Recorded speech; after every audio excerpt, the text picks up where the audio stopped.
कल्पना कीजिए, एक ऐसी दुनिया की जहां गिनती सिर्फ 1, 2, 3 तक ही सीमित हो। जहां आप 10, 100, 1000 या अरबों खरबों की कल्पना भी न कर सकें।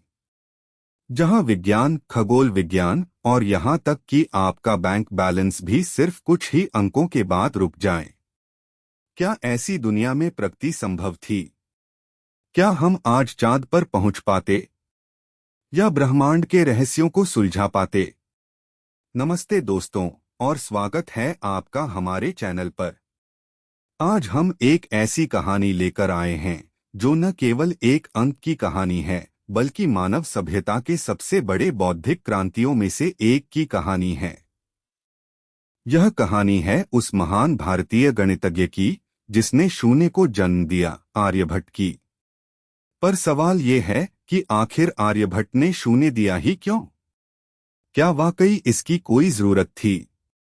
आज हमें शून्य इतना सामान्य लगता है कि हम इसकी अहमियत को भूल जाते हैं।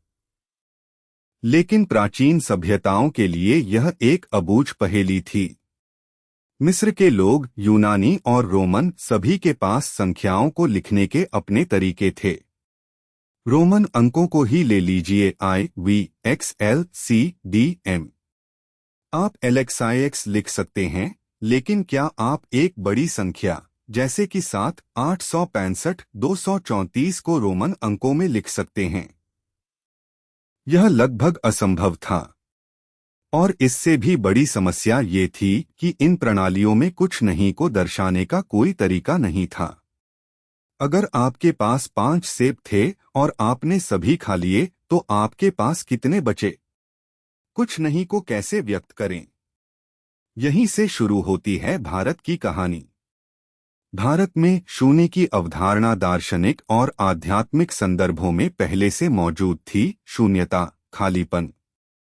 लेकिन इसे गणितीय रूप देना अभी बाकी था। और इस महान कार्य को अंजाम दिया आज से लगभग 1500 साल पहले, 5वीं शताब्दी में हमारे अपने आर्यभट्ट ने।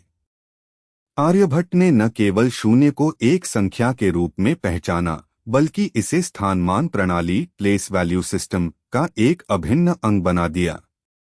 उन्होंने बताया कि शून्य सिर्फ कुछ नहीं है, बल्कि यह अंकों के मान को परिभाषित करने वाला एक शक्तिशाली उपकरण है। 1 के आगे शून्य लगाने से वह 10 बन जाता है, 2 शून्य से 100, और ऐसे ही अनगिनत। इस एक खोज ने गणित के दरवाजे खोल दिए। सोचिए, शून्य के बिना दशमलव प्रणाली असंभव थी।